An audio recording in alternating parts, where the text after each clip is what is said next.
श्याम की सैर से वापस आकर पन्नालाल ने अभी जूते खोले भी नहीं थे कि बहू ने पूछा, पापा आप रात के खाने में क्या खाएंगे? क्योंकि हम सब तो बाहर जा रहे हैं। अच्छा, पन्नालाल ने विचारते हुए कहा। वैसे आज रविवार तो नहीं था। किसी की शादी हो ऐसा भी याद नहीं आ रहा। शायद किसी के जन्मदिन या वर्षगांठ की पार्टी होगी, उन्होंने मन ही मन सोचा। वैसे मुझे इससे क्या? अपने विचारों को झटकते हुए उन्होंने जूते रैंक में रखे और बहू की ओर मुखातिब होकर बोले, ऐसा करना बेटा, तुम 2 फुलके बना देना, मैं दूध के साथ खा लूँगा। अगर हमारी कहानियाँ आपको अच्छी लगती हैं तो सब्सक्राइब करके इस सफ़र का हिस्सा बने। वीडियो को लाइक करें और कमेंट में अपने चैनल का नाम लिखें ताकि हम भी आपको सपोर्ट कर सकें। चलिए मिलकर एक दूसरे को सपोर्ट करते हैं और इस परिवार को और बड़ा बनाते हैं। पापा 3 फुलके सुबह के रखे हैं। आप अगर बहू ने अपना वाक्य अधूरा छोड़ दिया था, पर पन्नालाल समझ गए थे कि बहू की नीयत फुलके बनाने की नहीं है, पर सुबह की घी वाली रोटी खाएंगे तो उन्हें गैस हो जाएगी।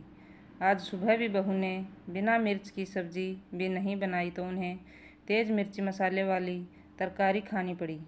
अब तक खट्टी खट्टी डकारें आ रही हैं। इस उम्र में पेट को संभालना, हाजमे को दुरुस्त रखना किसी बिगड़ेल औलाद को संभालने से कम नहीं है। उन्होंने मन ही मन सोचा। प्रत्यक्ष में बोले, इस उम्र में सुबह की रोटी नहीं खा पाऊँगा। तुम्हें तकलीफ़ तो होगी, पर तकलीफ़ होगी आपकी बला से। कहेंगे मीठा मीठा, पर चाहिए सब ताज़ा ताज़ा। अब 2 बनाओ कि 10, काम तो उतना ही फैलेगा। आटा लगाओ, रोटी बनाओ, स्लेब साफ करो, दिन रात करते रहो इनकी चाकरी। बहू गुनगुनाते हुए उठ गई थी। पन्नालाल कानों में मानो किसी ने पिघला हुआ शीशा डाल दिया हो। तौबा तौबा, 2 रोटी बनाने में इतनी तकलीफ़? मैंने कौन से 7 पकवान मांग लिए? हद है भाई। उन्हें तेज़ गुस्सा आया, पर पी गए। गुस्सा भी तो वहीं पर किया जाता है जहाँ कोई सुनने वाला हो। आजकल पन्नालाल का गुस्सा जितना तेज़ी से आता है उतना ही तेज़ी से छूमंतर भी हो जाता है। पर शांत होते गुस्से के साथ अनुपमा की याद तेज़ी से आई और चिपक गई गलबाहियाँ डालकर। याद नहीं अनुपमा के रहते उन्होंने कभी बासी रोटी खाई हो। रोटी के साथ तरकारी के अलावा 10 चीज़ें और धर देती थी, मिठाई, नमकीन, पापड़, अचार, दही, छाछ, जाने क्या क्या। पर आज सोचकर उन्हें चक्कर आने लगे। बहू रहने दो, मैं सुबह की रोटी ही खा लूँगा। तुम्हें बेकार परेशानी होगी, मेरी वजह से जाने में लेट न हो जाए। वैसे भी तुम्हारे हाथ की रोटी मुलायम होती है, चल जाएगी। बहू को तो मानो मन मांगी मुराद मिल गई। अपनी आवाज़ को मुलायम बनाते हुए पूछा, आपको चाय पीनी है पिताजी? कोई ख़ास तलब नहीं है। बहू अपने लिए बनाओ तो मेरी भी बना देना, वरना रहने देना। पन्नालाल ने अपनी तलब को ज़बरदस्ती दबाते हुए कहा। इस उम्र में अपनी इच्छाओं को दबा देना ही सिरे-सकर होता है। अपने आप को समझाने लगे थे। मैं अपने लिए बनाने जा रही हूँ, आपकी भी बना दूँगी, कहते हुए बहू रसोई में घुस गई। चलो ये भी ठीक है, कहते हुए पन्नालाल ने लंबी निश्वास छोड़ी। वाह री जिंदगी, लाखों की जायदाद आज भी मेरे पास है। ये घर भी अभी मैंने बेटे के नाम नहीं किया। इकलौता बेटा है तू मेरा, मरने के बाद तुम्हारा ही है, कहकर बेटे की इस तरह की पेशकश वे कई कई बार ठुकरा चुके हैं।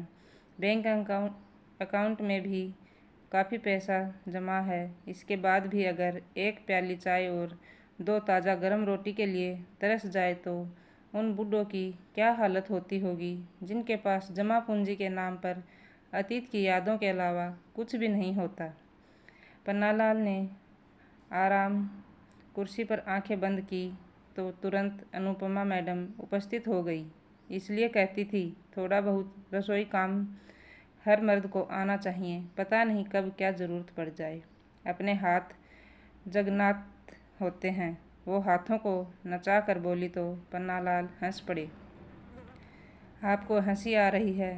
अरे भाई, ज़रूरत पूछ कर तो नहीं आती। कम से कम आदमी को भूखा तो नहीं रहना पड़ता। पर आपने तो चाय बनाना भी नहीं सीखा। उस समय अगर मेरी बात सुन ली होती तो आज यह दिन। अनुपमा की अधूरी बात का अर्थ और दर्द दोनों को बखूबी समझते थे वो।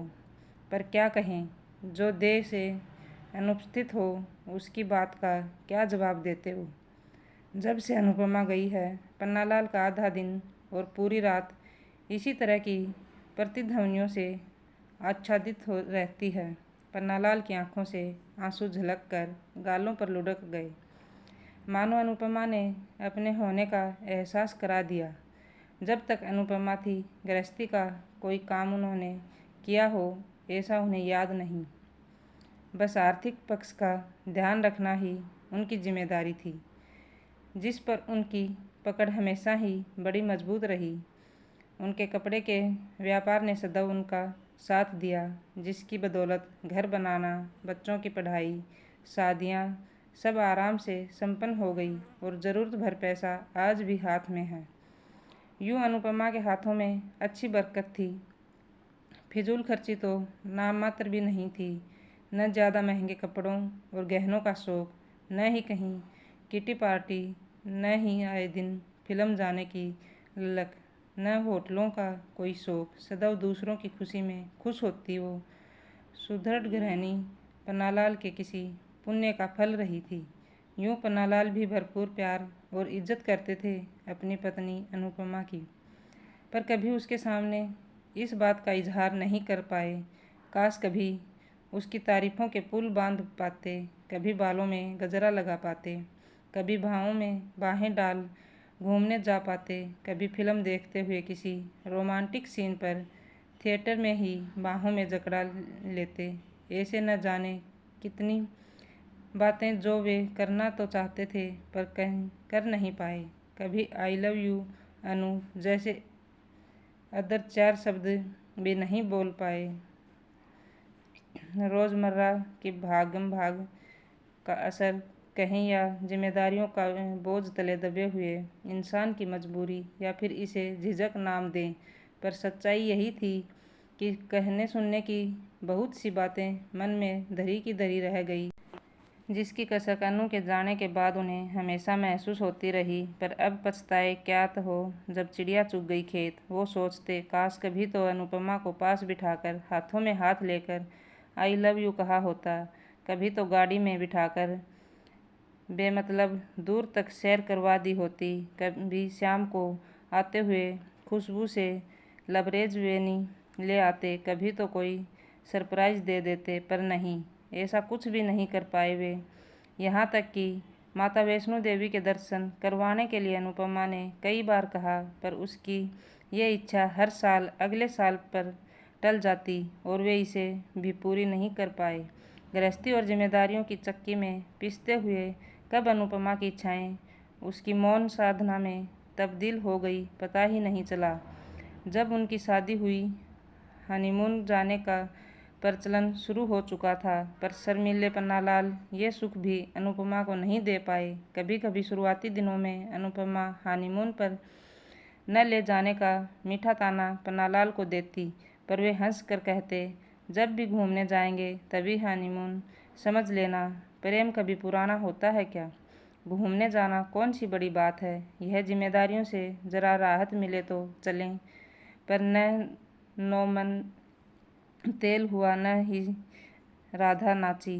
पहले माता पिता की सेवा, फिर बच्चे, गृहस्थी के सैकड़ों झंझटों के बीच सैर सपाटा, मौज मस्ती के लिए अवकाश कहीं था ही नहीं। उन्होंने देखा, वानी और वीनू दोनों ट्यूशन से घर लौट आए थे। आते ही बस्ता फेंका और चढ़ गए पन्नालाल के कंधों पर। दादू चलो नीचे चलते हैं। बस यही कुछ पल होते हैं जब बच्चों के साथ वे बच्चा बनकर सब कुछ भूल जाते हैं। इनकी मुस्कुराहट देखकर जिंदगी को 2 पल का सुकून मिलता है। पन्नालाल कुछ कहते इससे पहले बहू की आवाज़ आई, चलो छोड़ो दादू को, आज पार्टी में जाना है, पापा आते ही होंगे, पहले कुछ खा पी लो, फिर पार्टी के लिए तैयार हो जाओ। अनुशंसित बच्चों की गलबाहियाँ ढीली पड़ गई। वो माँ के पास दौड़ गए। वानी 8 साल की थी तो वीनू 10 साल का। बस इनकी संगत से में पन्नालाल सारी व्यवस्था भूल जाते। निछल निष्कपट इनकी मुस्कुराहट, मीठी मीठी बातें, छोटी छोटी फरमाइशें मन मोह लेती हैं। जब भी इनके साथ होते हैं दुनिया को क्या खुद को भी भूल जाते हैं वे। बच्चों की दुनिया मनोरम होती है, बनावट से दूर, एकदम सच्ची, सत्यम शिवम सुंदरम का रूप देखना हो तो कहीं दूर जाने की आवश्यकता नहीं। बस बच्चों को जी भर निहार लो, इनकी मासूमियत को आंखों में भर लो, उनके साथ बच्चे बन जाओ। सारा तनाव, सारी थकान, सारी परेशानियाँ छू मंतर सोचते हुए पन्नालाल बालकनी में आ गए। हल्की सी ठंडी हवा ने उनका स्वागत किया तो उन्होंने दोनों हाथों को आपस में लपेट लिया। अनुपमा फिर उपस्थित थी। अरे मफलर शॉल कुछ तो लपेट लो बदन पर, आपको ठंड लग जाएगी, फिर न कहना कि बताया नहीं। पन्नालाल हल्के से मुस्कुरा दिए, फिर किसी ढीठ बच्चे की तरह वहीं कुर्सी खींचकर बैठ गए। देखा पवन भी आ गया है। बहू उनकी चाय बालकनी में पकड़ा गई, जिसे वे घूंट घूंट पी रहे थे। पी क्या रहे थे, बाकायदा निगल रहे थे। न अदरक न इलायची, बस कम चीनी वाला गर्म पानी भर थी। हाँ, आज बहू के जाने के बाद खुद अपनी चाय बनाऊंगा, अदरक इलायची डालकर मसाले के साथ, अच्छी शक्कर वाली मीठी चाय, और उसी के साथ खा लूँगा 2 रोटी सुबह वाली। रोटी के बारे में सोचकर मुंह का जायका फिर बिगड़ गया, पर कोई उपाय नहीं था। चाय सुड़क कर वे रसोई में कप रखने गए। देखा बहू बेटे के कप पहले से ही धुले हुए हैं। उन्होंने चुपचाप अपना कप धोकर रख दिया। हाय री किस्मत, किसी मर्द को बुढ़ापे में बिना औरत का न रखना, न जीते बनता है न मरते। वो अपनी राम राम लिखने वाली पुस्तक उठाकर फिर बालकनी में आकर बैठ गए। हवा में ठंडक अब और बढ़ गई थी। सब पंछी अपने अपने नीड की ओर लौट रहे थे। शांत आसमान में बादलों के सफ़ेद टुकड़े इस तरह फैले हुए थे मानो सफ़ेद परियां अपने पंखों को फैलाते हुए नृत्य कर रही हों। अस्ताचल की ओर जाता हुआ सूरज आसमान में अपनी अरुमानिमा बिखेरते हुए धरती से कल फिर आने का वादा करता हुआ मुस्कुरा रहा था। ये सब देखने और महसूस करने के क्रम में उनकी नज़र बालकनी की मुंडेर पर रखी हुई तुलसी पर पड़ी तो लगा झरझर झरते तुलसी के मुरझाए पत्ते अपनी दुर्दशा की शिकायत सीधे सीधे पन्नालाल से कर रहे थे। उन्होंने 1 लोटा पानी लाकर तुलसी में डाल दिया और उसे निहारने लगे। 2-4 मिनट बाद ही उन्हें लगा कि तुलसी के मुरझाए चेहरे पर मुस्कान लौट आई थी, जिसे देखकर उनके चेहरे पर भी संतोष उभर आया था। उन्होंने मन ही मन रोज़ तुलसी की सार संभाल करने और पानी पिलाने का संकल्प लिया तो एक आत्मसंतुष्टि से भर उठे थे। उन्हें याद आया, अनुपमा रोज़ सुबह तुलसी मैया का पानी पिलाती और सांझ के समय तुलसी के बारे पर दिया जलाते हुए जाने क्या क्या गाती थी। अब तो संध्या दीपक न भगवान के आगे जलता है न तुलसी जी के बारे पर। जाने कितनी बातें, कितने संस्कार और कितनी परंपराएं हैं जो अनुपमा के साथ ही इस घर से विदा हो चुकी हैं।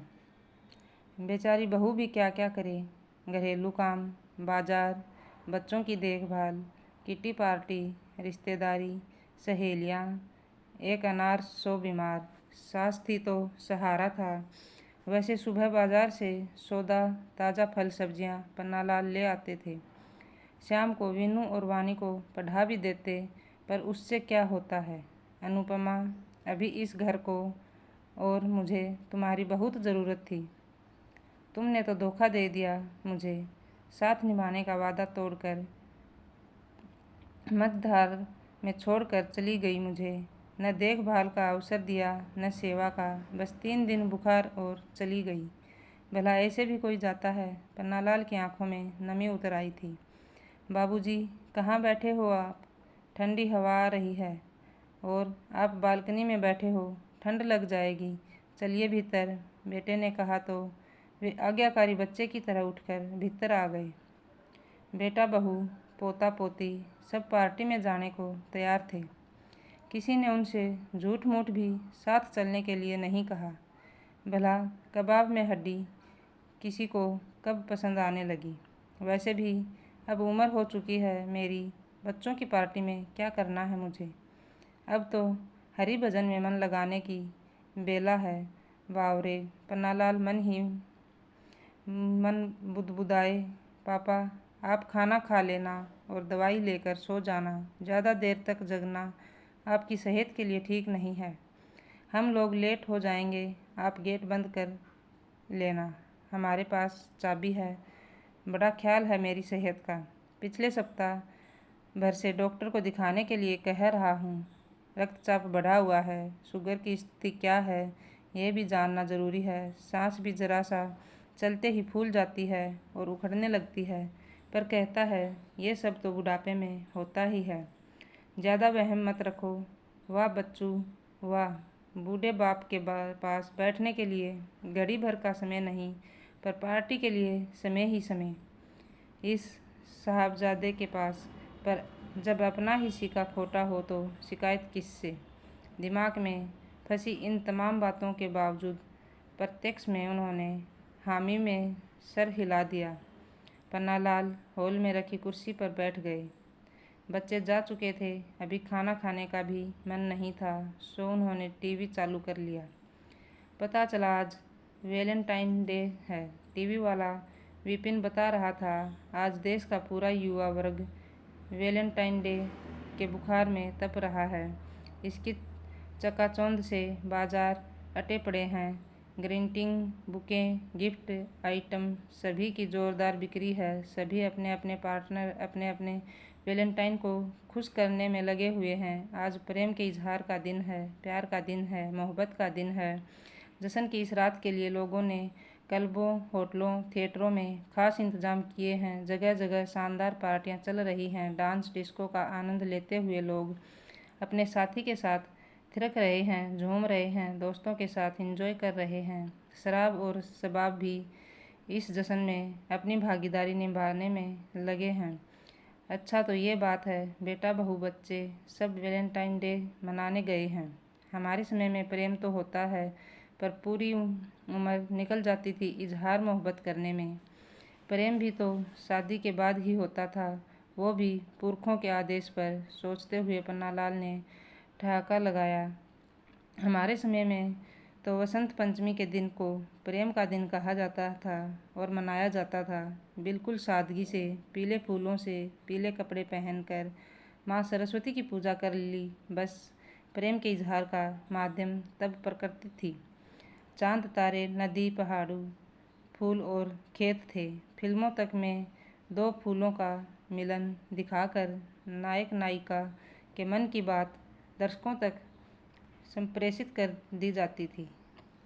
आज की तरह न तो कोई पार्टी थी, न ही महंगे गिफ्ट, न ही कोई शोरगुल। बिना दिखावे का सात्विक सच्चा प्रेम जीवन भर महकता था। उसकी खुशबू तन मन में हमेशा के लिए बस जाती। मगर चुपके चुपके, हाँ यह भी सच है कि तब प्रेम में कोई रिस्क भी नहीं था। न शादी टूटने का रिस्क, न ही प्रेमिका के न मिलने पर कोई एसिड अटैक और न ही खुदकुशी की कोई वारदात। वे उठकर टहलने लगे। सामने ही पीले रंग पर लाल बॉर्डर वाली साड़ी पहने अनुपमा की मुस्कुराती हुई फोटो सजी थी। वे उसे निहारने लगे। हाँ, प्रेम तो उन्होंने भी किया था अनुपमा से, जीवन भर किया, जी जान से किया, बस कभी उसे जता नहीं पाए। कभी आई लव यू नहीं कहा, कभी झूठे सच्चे वादे नहीं किए, न कभी उसके जन्मदिन पर कोई तोहफा लाए, न सालगिरह पर दोस्तों को पार्टी दी। बस मंदिर में जाकर भगवान के दर्शन कर आते। ज़्यादा से ज़्यादा नए कपड़े पहन लेते और कभी कभार मन हुआ तो घर पर सत्यनारायण की कथा करवा लेते। सोचते सोचते पन्नालाल कहीं अपने अतीत की झांकियों में खो गए थे। इस समय उनके होठों पर मुस्कान और आंखों में नमी एक साथ देखी जा सकती थी। उन्होंने टीवी पर देखा, लोग लाल कपड़े पहने बड़े बड़े फूलों के गुलदस्ते लेकर ग्रीटिंग खरीद रहे थे। पता नहीं अचानक उन्हें क्या हुआ कि उन्होंने अपना पर्स उठाया, घर की चाबियां ली और छड़ी उठाकर बाहर निकल गए। शीत हवाओं ने उनका स्वागत किया तो शरीर में झुरझुरी सी हुई, पर बिना परवाह किए वे पैदल ही आगे बढ़ने लगे। जगमगाता शहर, दौड़ते वाहन, चमकीले लाल परिधान पहने हुए स्त्री पुरुष भागे जा रहे थे, मानो सबकी लॉटरी आज ही निकलने वाली हो। सबके बीच चलते हुए पन्नालाल ऐसे लग रहे थे मानो किसी शानदार फूलों वाले बगीचे के बीच आग का पौधा। इन सब से बेखबर पन्नालाल का दिल, दिमाग और मन तीनों अपने जीवन के घटनाक्रमों में लगातार उलझ रहा था। बार बार अनुपमा को याद करते, आंसू पोंछते हुए नुक्कड़ तक जा पहुँचे। उनकी सांस अब फूलने लगी थी। नुक्कड़ के आइसक्रीम पार्लर पर अच्छी खासी भीड़ थी। जिनकी जेब होटल क्लब का खर्चा नहीं उठा सकती, वे यहाँ ice cream, cold drink, cold coffee का मजा ले रहे थे। उखड़ती हुई सांसों के उतार चढ़ाव को महसूस करते हुए वे वहीं पर एक कुर्सी पर विराजमान हो गए। तभी एक बैलून बेचने वाली लड़की ने पुकारा, दादा बैलून लोगे? घर जाना है, बस थोड़े से ही बचे हैं। पन्नालाल ने देखा, लगभग 10-12 रंग बिरंगे गुब्बारे थे। गुब्बारे अनुपमा को भी खूब पसंद थे। जब बच्चे छोटे थे वो उनके साथ गुब्बारों से खूब खेलते हुए खुद भी बच्ची बन जाती थी, पर अभी वो बैलून लेकर क्या करें। बैलून बेचने वाले की आंखों में सच्चाई और मासूमियत उनका ध्यान खींच रही थी। अनुपमा जब भी बाहर निकलती 2-4 रुपयों की रेज़गारी जरूर लेकर निकलती थी, जो ज़रूरतमंदों में बांट देती थी। कभी वो टोकते तो हंस कर कहती, भगवान का शुक्र है कि हमें लेने वालों की नहीं, देने वालों की कतार में रखा है, और 1-2 रुपये के बदले आपको लाखों की दुआ मिलती है। फिर इतना सा बचाकर हम कोई महल तो खड़ा नहीं कर पाएंगे। पन्नालाल ने उस लड़की को पूरे 200 रुपये दिए और सारे बैलून खरीद लिए। लड़की विस्फारित नेत्रों से उनको देखते हुए बैलून उन्हें देकर चली गई, पर जाते जाते भी 3-4 बार मुड़ मुड़ कर पीछे देखती रही। पन्नालाल हाथों में पकड़े रंग बिरंगे बैलून निहार रहे थे। आंखों से टप टप टप आंसू बह रहे थे। फिर अचानक जाने उन्हें क्या हुआ, उन्होंने आंसू पोंछे और बीच सड़क पर आ गए। बैलून हवा में उड़ाते हुए जोर से चिल्लाए, अनु आई लव यू, आई। उनकी सांस तेजी से फूलने लगी। आसपास खड़े लोग जब तक कुछ समझते उन्हें थामते वे लड़खड़ा गए। सांस बेकाबू हो गई और वे धम से सड़क पर गिर पड़े। मुंह से अस्फुट शब्द निकले, आई लव यू अनु। लोगों को समझ में नहीं आ रहा था क्या हुआ, कैसे हुआ, कौन है ये शख्स। जितने लोग उतनी बातें हवा में तैर रही थी, पर उन सब से बेखबर पन्नालाल मोह माया की इस दुनिया से प्रस्थान कर चुके थे। उन्हें बहुत जल्दी थी अपनी अनु के पास जाकर उसे आई लव यू बोलने की।